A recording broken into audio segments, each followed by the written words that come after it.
Hi, hi, Okay. Paula. I'm gonna see this for a second. I'm gonna mute everybody, but if you have any questions, you use the chat box, and at the end, feel free to unmute yourself. Okay. Hi, everybody. Welcome. Welcome, my Zoom friends. Welcome, my Instagram friends. I hope everyone is doing well. Okay, we are on chapter 32. Chapter 32 happens to be pretty famous because we talk about love. And it's really kind of fun to, after our intense chapters that we just did, we remember we had like 3 harsher chapters. We now take a break from that and we cover a whole new topic, but it flows and it is connected. So it's interesting because chapter 32 does interrupt the flow a little. There is like kind of a flow between 26 and then now we're on 32, and then we're going to kind of pick up that flow again afterwards, but this was inserted in the middle for a good reason.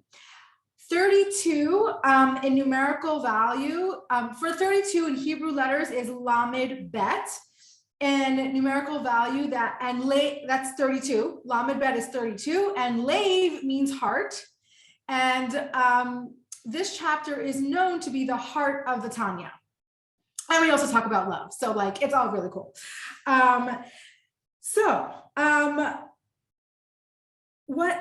It's interesting because why are we calling this chapter the heart of the Tanya when here we're talking about interpersonal relationships?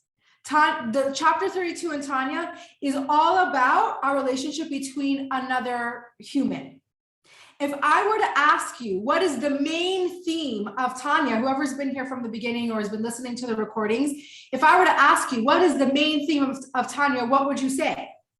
Kindness. But more than that, what do we talk about here on Tanya all the time? Everything is that. What's the end game? Our relationship between us and God, right? We're trying to enhance our relationship between us and God. So why is the one chapter that talks about our interpersonal relationships, why is that the heart of the Tanya, right? So obviously we're going to answer that question, but it's food for thought, okay? It will all make sense as we explore this chapter. Now, the chapter 32 starts with these words, and I'm going to say them in English. It starts with, by fulfilling the words that we just mentioned, ... Okay, so we're starting this chapter by saying we're going to talk about a concept, and this concept is only going to work if we fulfill the words that we just learned in the last chapter. Okay, so obviously let's quickly review. What did we learn last chapter? Okay, the point of chapter 31 was, remember what we spoke about? We spoke a lot about the difference between depression and frustration. Right? What did we say the difference between depression and frustration is? Depression brings you down and doesn't motivate you at all. And nothing really positive comes from depression. What happens with frustration? We're motivated for this thing to change. Okay. And I can tell you personally, I've been very frustrated lately with the school systems, and I have kids home every single day, different times, and I'm frustrated. Okay. Now, unfortunately, my frustration and my motivation, I am motivated to change something, but unfortunately, nobody wants to listen to me. But I'm not depressed in the sense that I can't get out of bed, but I want something to change. And I'm motivated. If I can't change the outside circumstance, I'm going to be motivated to, okay, well, how do I conquer this challenge in my life in the very best way, right? So that's the difference between depression and frustration. So we come away with, in chapter 31, changing our identity. Remember at the end of the class, we were changed our identity. How did we change our identity? What did we say?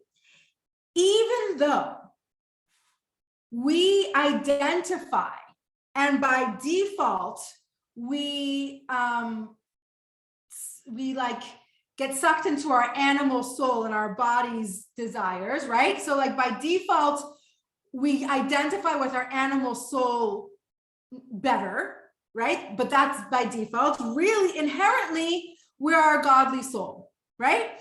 And it's okay to be frustrated at your animal soul and embrace your godly soul all at the same time, right? You can hold those two things. We can be frustrated with our animal soul and identify with our godly soul and use that as our modes of expression, right? So we can do those two things at the same time. So what's our identity shift? Our identity shift is we want to slowly start to identify more with our divine soul than our animal soul, right? Okay, and so we want to view our animal soul as secondary, even though that might be our default setting. Okay, by default, we're always going to land there. But if we constantly train ourselves and we constantly use this message that, that's just my default, but really inside of me, I'm the godly soul. And I can be frustrated that my animal soul is dragging my godly soul into the dirt, right? We can be frustrated at that. That's okay, right? And remember, we use all these tools because what were we trying to do in the last 3 chapters that we talked about? In the last 3 chapters we talked about, we were trying to break our apathy, right? In the big category from chapter 26, we are troubleshooting crises, right? Troubleshooting any obstacles in our way of service of God. And one of the obstacles, and actually one of the greatest obstacles to our service of God, is apathy. So we spent 3 chapters smashing our apathy, right? It was pretty harsh, but we come away with an identity shift. We come away with this idea that our animal souls are default, but it's not who we truly are. And we want to uncover our true self, which the animal soul is trying to cover up, right? That's what we're trying to do, right? So we see ourselves as a soul. Oh, I love this statement. Hold on 1 second. I'm just letting somebody else in.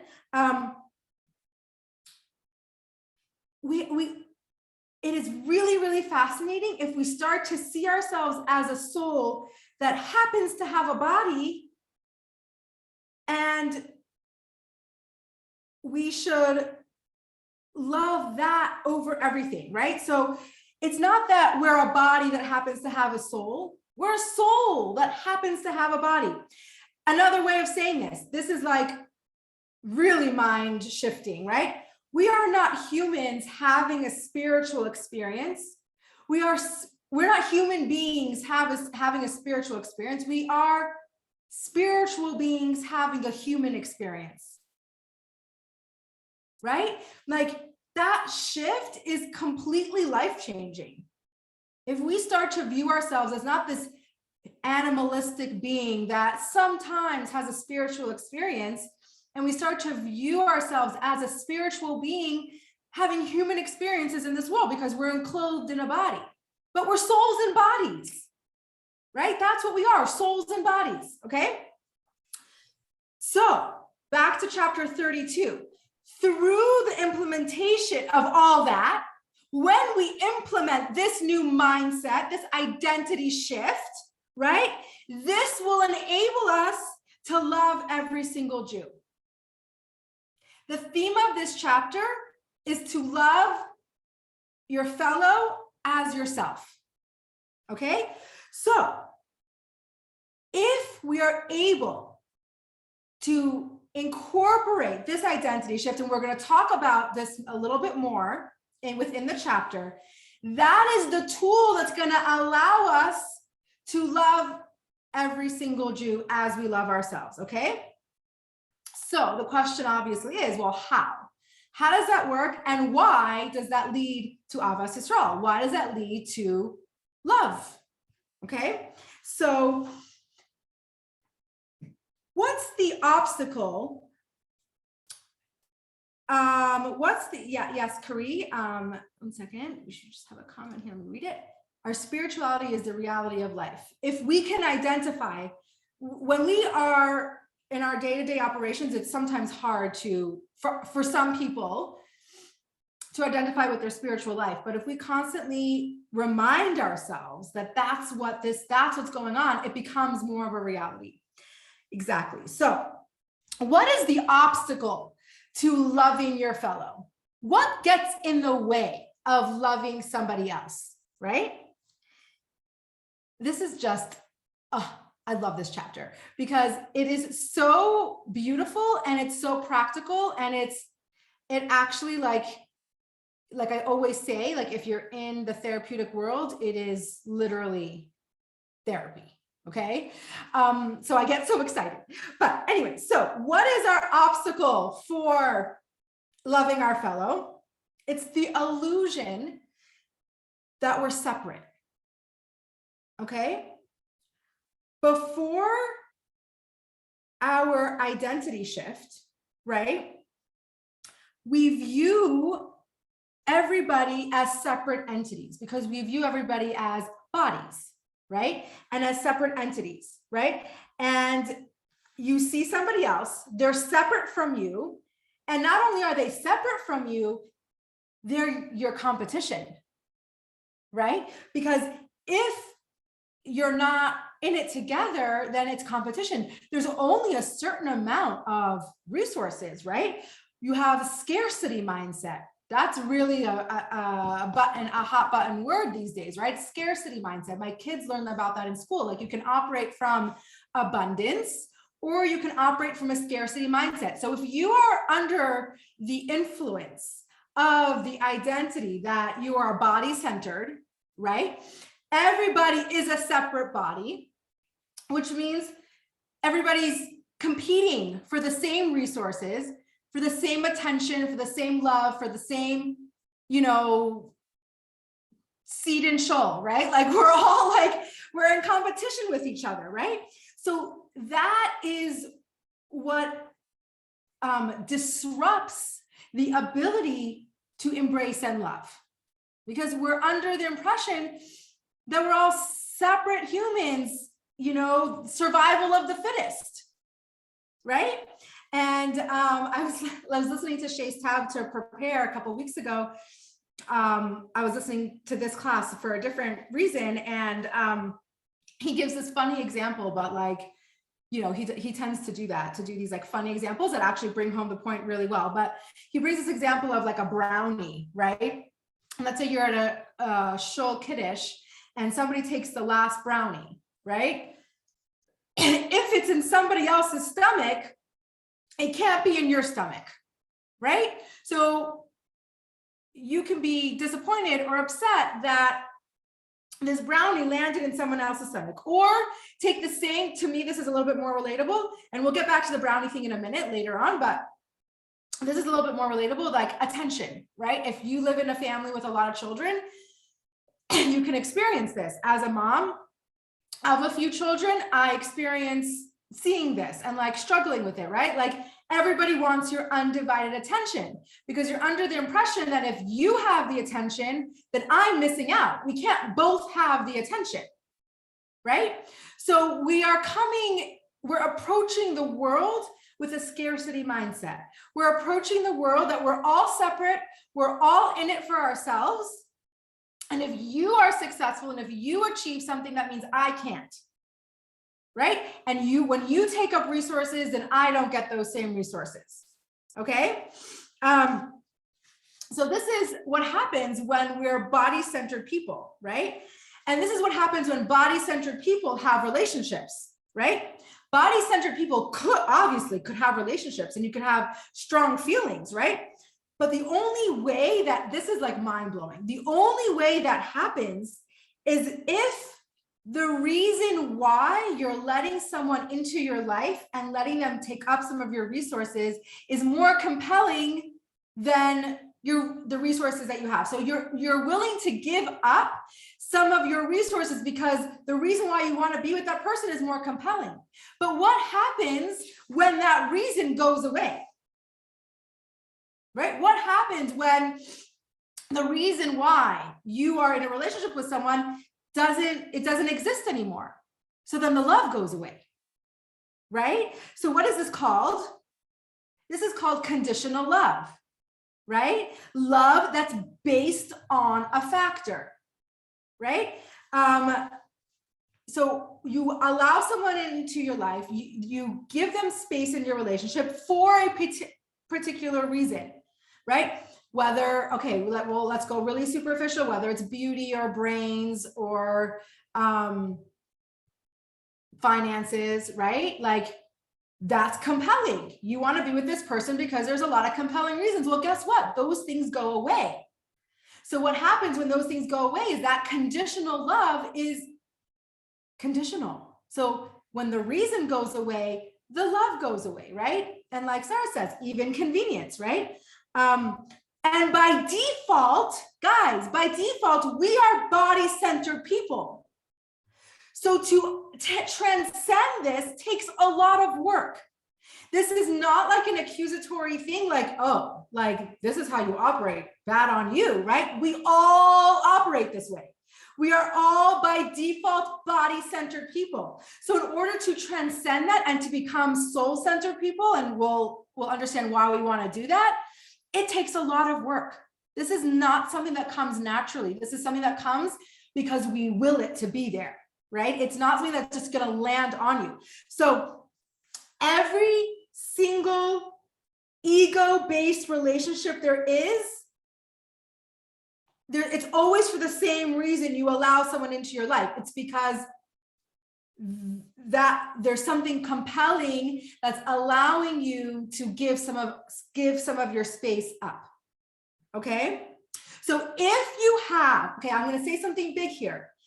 If you are having a body-centered relationship, that by definition is conditional love. There's no two ways about it. If it's body-centered, it's ego-centered, even if it's not malicious, right? We all operate that way. It is a conditional love, okay? Even if you love somebody because of their character? Yeah, what happens if they have a character change? What happens if they change? They're going to change your their character can change for the worse and for the better. So if you love someone for one particular aspect of their character, and then they go through a trauma, or they're influenced, or they hang out with the wrong crowd, and that character changes, then you don't, what's compelling in that relationship? Well, once you've loved them, you can't take your love out. You can't stop loving them. I challenge that. I beg to differ, right? If you are loving someone for a particular character trait or a particular reason, when that reason goes away, you might have a history. You might have a history, and you might always have fondness for this person. They might always have a special place in your heart, but not necessarily will that love persevere. Now, if you work very, very hard and make that relationship soul-centered and not body-centered, maybe that love will persevere. You get what I'm saying? But if it's a body-centered relationship, if it's happening for a particular character trait, for a particular exterior quality, when that goes away, that love is conditional. And guys, we see this in the world. What's the divorce rate in the world, right? Why do you think that's happening? Because there's nothing in it for you anymore, right? So this is where we're at with a body-centered love, but it's very, very important to understand that this is how humans operate. This is not something that we need to be ashamed of, or something that we're accusing somebody else of having. We all operate this way. Now, when we become aware of this particular way of operating, we can slowly add soul-centered ideas into our life, which allows us to expand in our love. Have you ever met the person who, I don't know, I have a few people like this in my life where they're so spiritual, right? They're so wide open, and yeah, they're a little weird, right? But they love every person unconditionally. They love everything and everyone, right? Because they're so spiritually focused. They're not focused on me and you and what you have and what I have. It's just not a thing. I actually know somebody like that. And yes, she's eccentric. And a lot of people just don't even know what to do with this person. But if you see it for what it is, what it is a soul-centered way of operating. It's being able to see past everybody's physical bodies and physical character traits and physical hangups. It's transcending that. It's cool when you can see it happen, you know? So what is the only way to have permanent love that's not subject to change? What's the only way to have that? Love that's not dependent on anything, right? That would be called unconditional love, right? Like we said, body-centered people will by default be threatened by somebody else.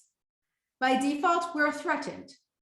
Even by somebody we love, we can be threatened. I don't know, like maybe I'm going to say something scandalous, which I usually tend to do, but I've been threatened by a talent of my husband's that I may feel be encroaching on my talent. Like we both can't be good at this, right? Because then where's my space? Right? Of course, we work that through, but that's like, even though I love my husband, right? We sometimes we can feel threatened by the people we love, right? Because even our relationship between our spouses by default is body-centered unless we work really, really hard, right? So we can transform that love to soul-centered, but most of us start in a place of body-centered love, right? So soul-centered people are capable of unconditional love, right? And it never disappears. Why?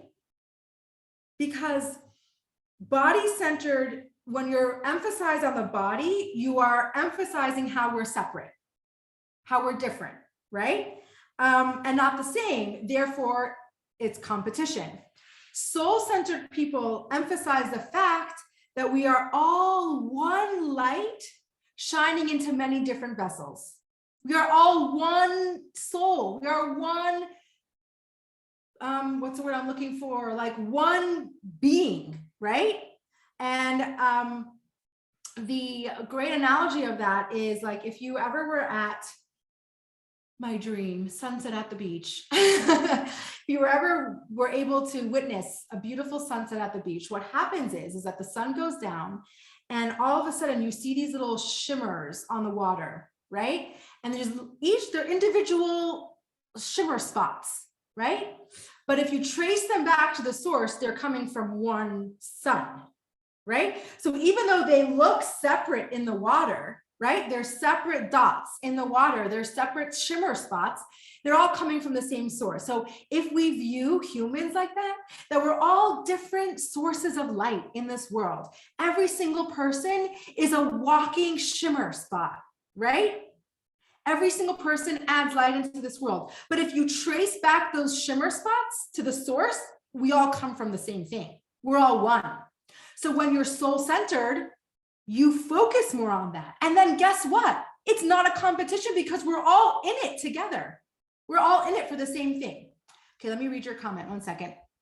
Okay, how does the idea about evaluating friendships that help us and our healthy friendships and investing more in those because of how they impact us? Is that against the idea of loving people unconditionally?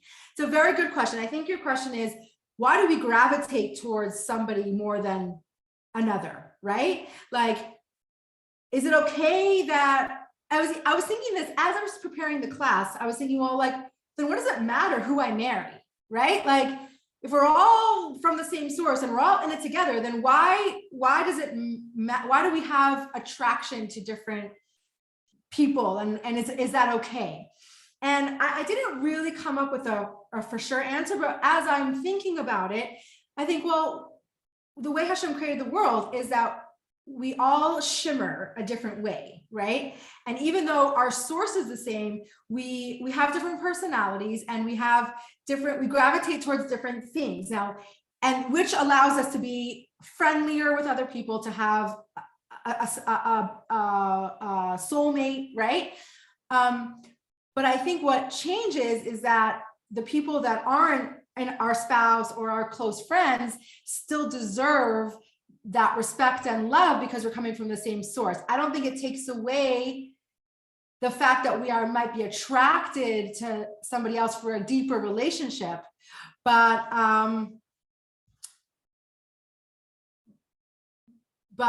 it still allows us to have this overarching view of everybody with love.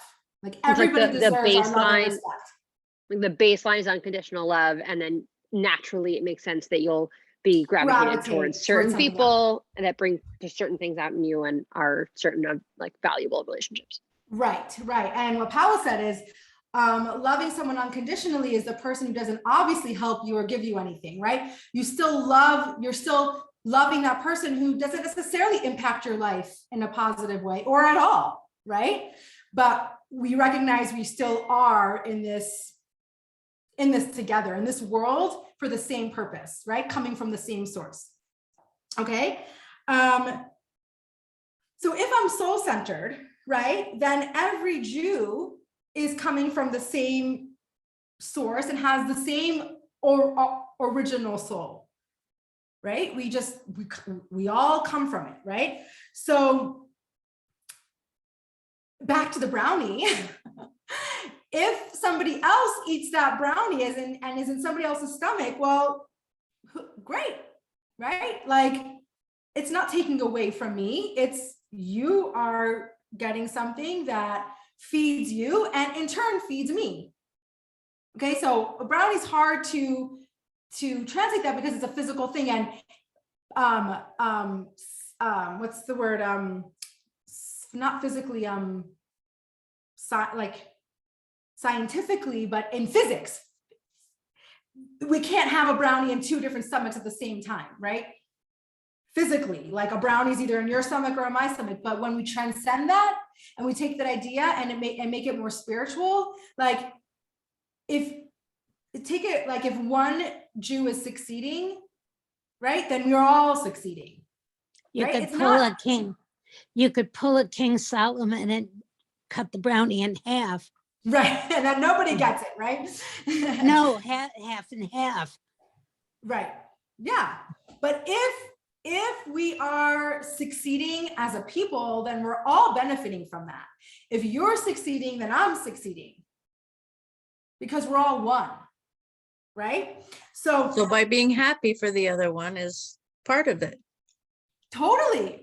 So by being happy for somebody else or respecting somebody else or loving somebody else like yourself, it comes more naturally, because if I love myself, then I love this person. That's what we're going to get to in a second. So let's backtrack for a second, right? We're coming into this chapter with that identity shift, right? Only once I do that can I see the other person as a soul. And this is where it hits home. You have to love yourself before you can love somebody else. You have to see yourself as a soul before you see somebody else as a soul. Okay? So, and I would venture to say even more so, if I don't see myself as a soul, and then I look at everybody else as a soul, that's going to be pretty detrimental. It's not going to work, right? So in order to see everybody else as a soul, I have to see myself as a soul first. That is why this chapter has to come after chapter 31. We have to have that identity shift of our own default and our own relationship with ourselves before we can translate that into having a relationship with somebody else. Right? So how many times, I can speak for myself. Have I gone to therapy and talked about this, right? You've got to love yourself before you can love other people. You've got to take care of yourself before you can take care of other people. Here it is in the Tanya.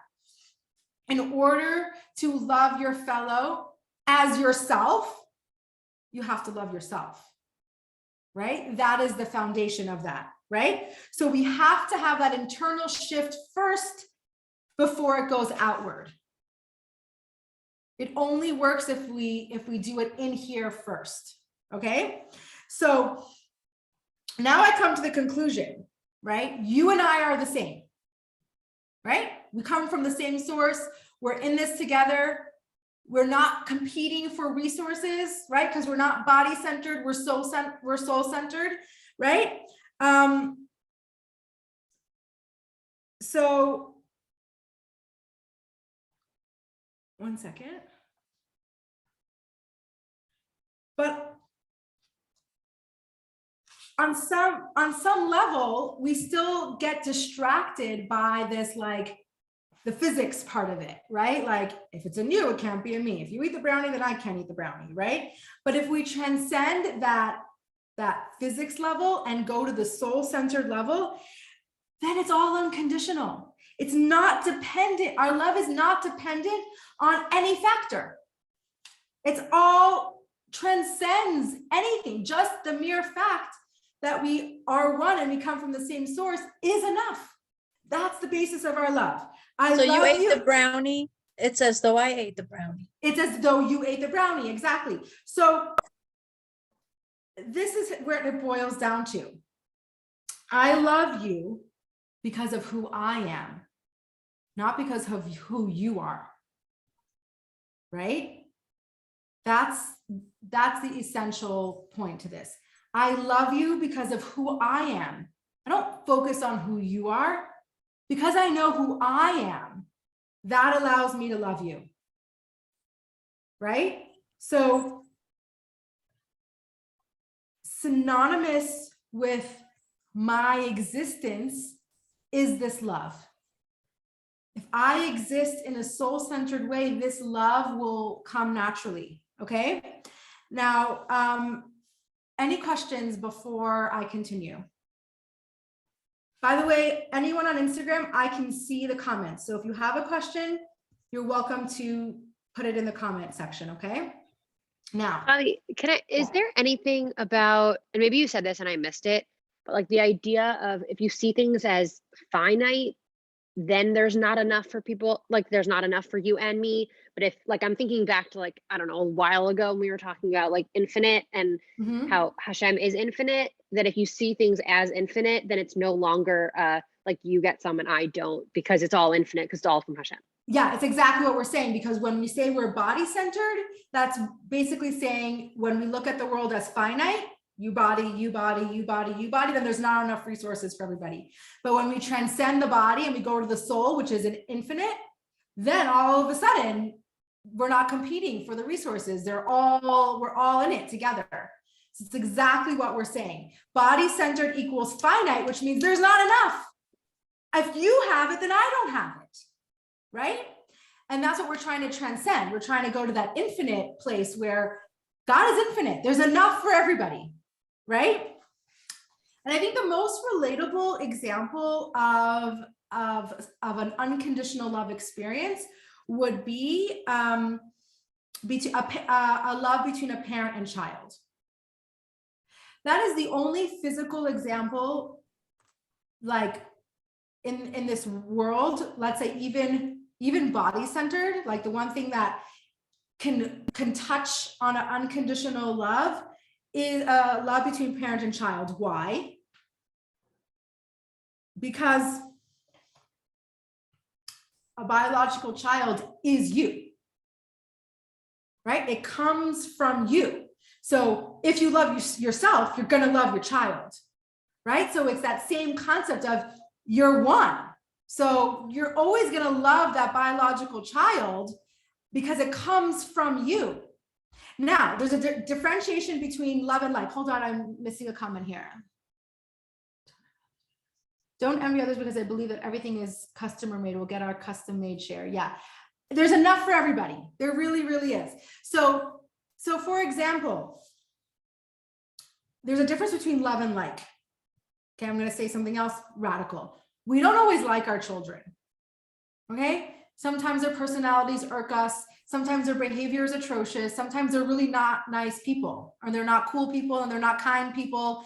Like, it's okay. Like, we don't always like our children, but we're always going to love them. Okay, because love with a parent-child relationship of love is unconditional because it's a part of you. Now, there's always exceptions to the rule, guys. I live in this world. I know there's parents who abandon their children. That's why it's an exception to the rule. That's not the norm. Something's very wrong when a mother turns their back on their child. Okay?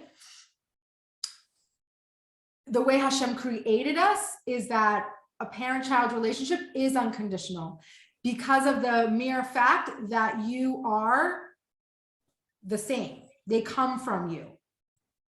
Okay, so that's why it's a perfect example, because we're saying that as Jews, we all are the same, like we all come from the same source. So that's how we can implement unconditional love. So just apply that to a parent-child relationship, and then we understand it more. Oh, it makes sense. We don't always have to like it. We don't always have to get along with it, right? But the foundation of love is there, because if you love yourself, you're going to love your child because it's a piece of you. Okay? So Avas Yisrael, right? We should feel the same about loving our fellow, because we're all a piece of God. We all are the same. We come from the same sun.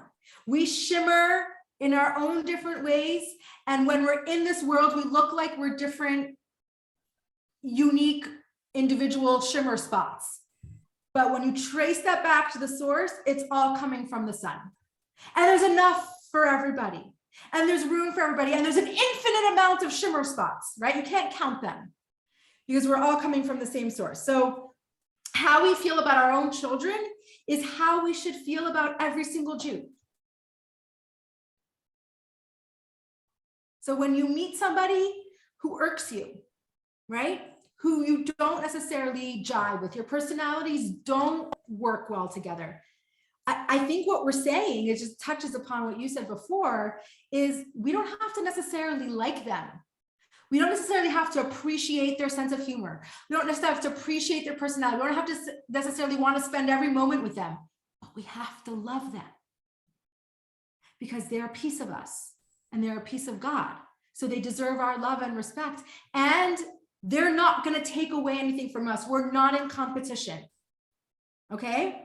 So that's where I think it clicked for me also in this moment. It's like, we don't have to like everybody. Right? We don't have to want to spend every waking minute with every single person on this planet, but we do have to respect them. We do have to love them. Okay? So now,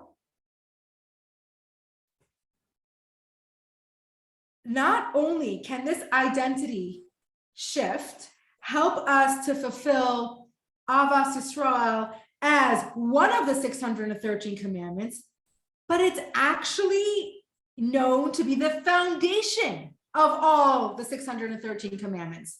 And you might know the story of Hillel, who was asked to recite the whole Torah on one foot, right? And what did he say? He says, don't do unto others what you don't want done to yourself. And loving your fellow is the basis of the Holy Torah, right? Why? It would make sense if Avas Yisrael was the basis of all interpersonal relationships, right? Because Torah is divided into two. Relationship between you and God, right? And all the mitzvahs that fall under that category. And then the relationship between you and man, right? Interpersonal and godly. So it would make sense for, loving your fellow to be the foundation of all interpersonal relationships. Why is it the foundation of all mitzvahs, including our godly relationship? Like, I think that's a little bit strange, right? There is a reason why that is, because once we understand the key to loving every Jew, then it makes sense why it's literally the foundation of the whole Torah, okay? So what's the key? We have to identify as our soul. when we identify as our soul that's rising above our nature, okay? To transcend our hardened impulses that tells us that we're in a competition. Okay, remember, when we're body centered, then we think everyone is it's every other body is competing for a limited amount of resources, right? So when we transcend our nature and live a soul-centered life, which is what it takes to basically do every single mitzvah. In order to do a mitzvah, you have to transcend your nature and go from body-centered to soul-centered, right? So when we figure that out, then that's why this is the basis of the whole Torah.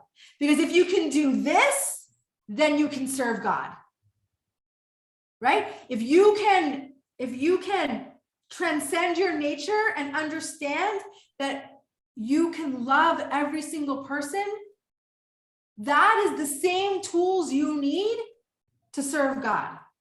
It's all about transcending your nature, okay? So in either category, whether you're serving God or whether you're having a relationship with your fellow man, it all requires to rise above your animalistic sense of self. What is it? In simple English, ego, right? We are like diminishing our ego. And the more we can be humble and calm our ego down, the more there's space for God and the more there's space for other people. And that is the key, okay? That's the key tool to all of this, is transcending your nature and rising above your sense of self. Now, the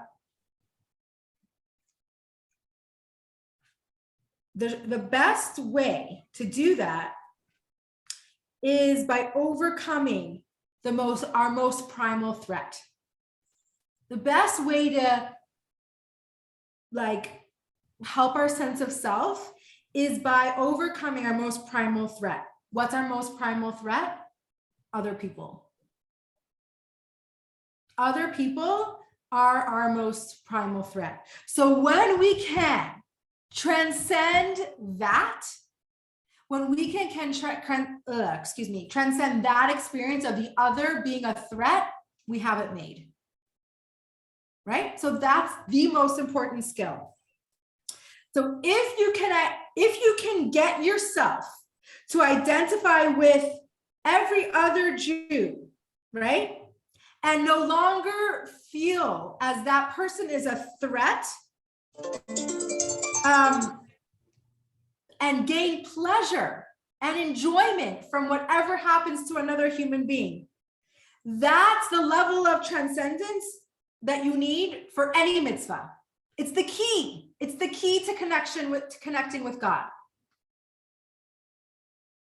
You're with me? Like pretty powerful stuff, right? Like on the one hand, it's like not rocket science. And usually the most profound things are pretty simple. They're not like something that we struggle to understand. I think we struggle to implement, right? But they're not like, oh my God, these genius math equations that we have to figure out. It's pretty simple, but it's profound and it's powerful. And what the Alter Rebbe is telling us is that when we transcend self and we can confront our biggest fear, which is other, right? Which is other people, which is our primal threat. That's how God created us. And we can transcend that. That is the key to serving God, because it's all about diminishing our sense of self. It's all about that humility. It's all about making space, whether it's for another person or whether it's for God. Okay, so we only have a few more minutes and I want to be able to finish the last point of the chapter, but I want to make sure we're all good with this before we conclude the last part of the chapter. I wrote something, but I'll say it if you like. Oh, if you love every Jew, you are loving Hashem. 100%. If you love every Jew, you're loving Hashem. Why? Because we all are a piece of Hashem. That's what we're saying. We're all a piece of God. What makes you better or deserving of love rather than the other person? Right? So when you understand that you deserve the love, then you understand that everybody deserves the love. Because we're all God's children. We're all God's children. And he loves every one of us. And he loves everybody. Right? So we have to love everybody. Okay. Let's quickly do the second half. And then I also want to have time for a meditation because I think that's really important to just center ourselves. Okay. So the last part of the chapter is kind of like the answer to like, yeah, but, right? Like there's a person that comes and says, what about the Gemara that says, when you see somebody sinning, you should hate them? Basically, this is a person who wants to hate people so badly, and he has proof, right? He's like, oh, I can hate people because look, the Gemara says is if you're sinning, I can hate you. And the Alter Rebbe says, wait a second, not so fast, right? And remember, this is a person that wants to hate, right? He can't give up that competition. He's still stuck in that. Like, oh, but there's certain people I could hate, the people that sin. And the Alter Rebbe says, okay, there are a lot of criteria and conditions for that to even be the case. And you almost never encounter it. What are the conditions? A, that person has to be on that same exact observance level as you. And it's almost impossible to know that. But they can't be someone who is less observant than you and you look down on them and say you're sinning. They're not on the same level as you. So what do you know, right? Like you can't judge them for that. And then we talked about so many times, you never know what's going on inside of somebody. So unless you, for some crazy way, know that this person is at the same exact level as you and you see him sinning, then you would have had to have warned him once and he ignored your warning. And you'd have to have warned him again. And the warning can't be just a warning. It has to be words that come from the heart, enter the heart, right? So obviously, if he didn't listen to you, your words weren't coming from the heart. Because if words come from the heart, they enter the heart. So something was wrong with your rebuke if they didn't listen to you the first time, right? And then even if you did all those things and all those criteria fit, then you still have to love them. You know why? Because you can hate and love at the same time. You can hate what they're doing, but love who they are, right? You can hate that their ego is making their soul sin, but you can love who they are in truth, which is their soul, right? Yeah, that's so. And when you contemplate on the fact that this person's ego has dragged their soul so low that they're willing to sin against God, there's a third emotion that comes. What's that third emotion? Compassion. You need to teach them. You teach them not to sin. Yes, and compassion leads to love. Compassion overrides hate. So whichever way you twist it, there's no way not to love somebody. The only thing that you may be able to hate is the ego that's making the soul sin. But even then, it evokes compassion, which deletes the hate and brings out the love. So to this person who really wants to hate, right? He's stuck in like, oh, but not everybody falls in that category. You're like, yeah, but they do, right? Because you have all these things that have to be done, which are almost impossible. And if you say you're the one person in the world that accomplished that, then what the next emotion should be is compassion. You feel for that person who's stuck. And compassion is love. Compassion leads to love, not to hate. So basically, you love everybody, right? You can hate actions, maybe, but when you really delve into it, you really just have compassion, and then the hate goes away, right? So,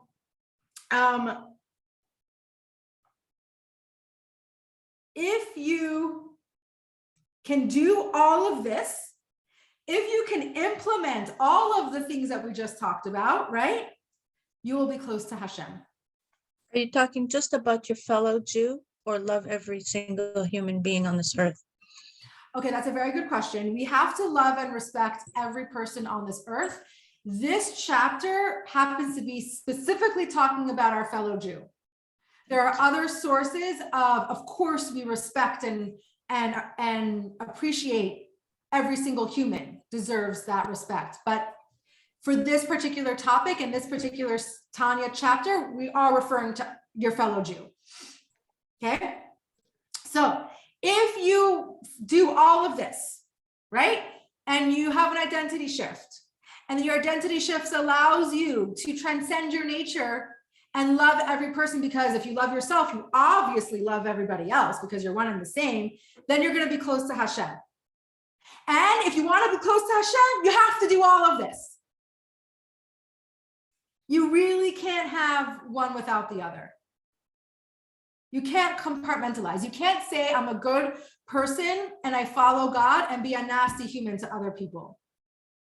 And you can't be a nasty human. And you can't, how does it work the other way? And you can't be nasty, and you can't love every single person and every single Jew and not have a godly connection. Sorry, I had to do that in my head. I'm like, wait, how does it work the other way? But basically, if you follow through with all these things, you will be close to Hashem. And in order to be close to Hashem, you have to do all these things. Okay? You can't be really spiritual and have nothing to do with other people, right? On the contrary, to be God conscious and to be spiritual, it all comes down to our ability to love every Jew. Love your own soul, no matter whose body it's in. Love your soul, no matter whose body it's in. Mind-blowing. I'm telling you guys. Do you feel it? Do you feel it? Okay. Oh my gosh, I just hit the table and now something happened. I'm playing music officially. Hold on. Nope. Okay. So, you cannot be spiritual and be godly and be nasty. It doesn't work. You cannot compartmentalize that. On the contrary, being spiritual all comes down to your ability in your interpersonal relationships. No spiritual person can stand on their high horse and say, I'm spiritual, I follow every godly commandment, but you, guys, I don't have a time of day for you. That is an oxymoron. It doesn't work. And God is saying so. Okay, so if you want to have a godly relationship, you have to be able to do all those things. Now, guys, it's a work in progress. Remember what we learned in the Tanya. Our default method is body-centered. So this is not going to come easily. But if you're working towards this goal, that's all that God asks for. You work towards this goal. You work on your interpersonal relationships. As you work on your interpersonal relationships, you're going to become more godly. As you become more godly, your interpersonal relationships are going to become holier and deeper. They work hand in hand together. Okay? So that's the end of chapter 32, which is the heart and soul of the Tanya, because we cannot have a godly connection without our human connection. In order to have a godly connection, we need to have a human connection. And the way we have a human connection teaches us how we have a godly connection. So that is why this is considered the heart of the Tanya. And we were just lucky enough to be able to do that today. So I did it, 7:56, guys. we're going to do a meditation, and I want to do the meditation before it's 8 o'clock. So whoever has to go can go. And then if anyone has questions and wants to stay a few minutes after, we'll have time for that. Okay. So everybody get comfortable. Take a deep breath. In through your nose, out through your mouth. And I'm going to give you like 60 seconds just to focus on your breath. That will center us, that will calm us down, at least me down. And we'll be able to just center ourselves. Okay, so focus on your breath. Don't worry about what your mind is doing. If you focus on your breath, it will stay pretty in line.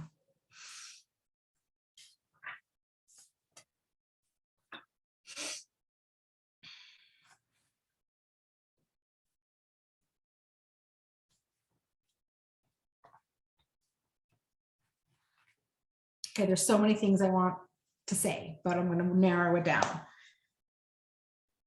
Think about this for a second, and please like notice when I'm speaking these concepts, how your body reacts, how your soul reacts. Like notice how you feel as we talk about these concepts. The concerns of my body and ego direct me towards a scarcity mentality of competition and jealousy.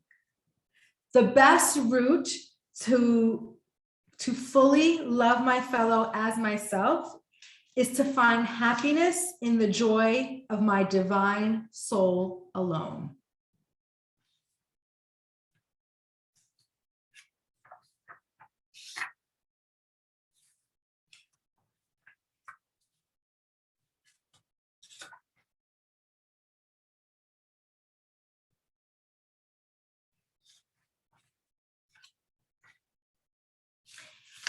If you make your divine soul the main joy in your life, you will find it easier to love your fellow as yourself.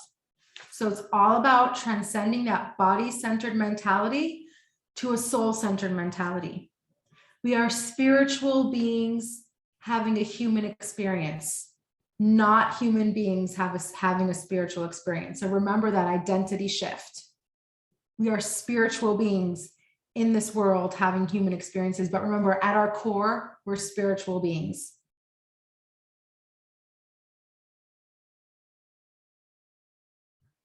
We can only love our fellow as ourselves after we love ourselves.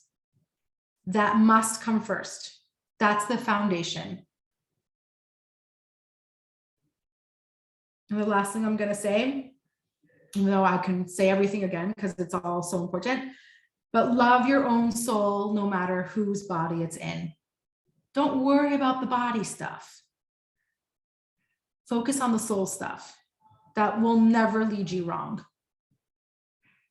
Okay, so take a minute to just sit with these concepts. Like we said, they're not complicated, but they're profound and they deserve our attention.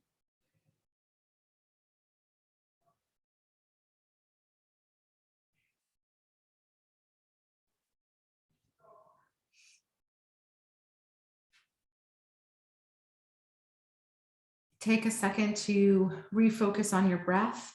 Let your mind go. Just focus on your inhale and your exhale.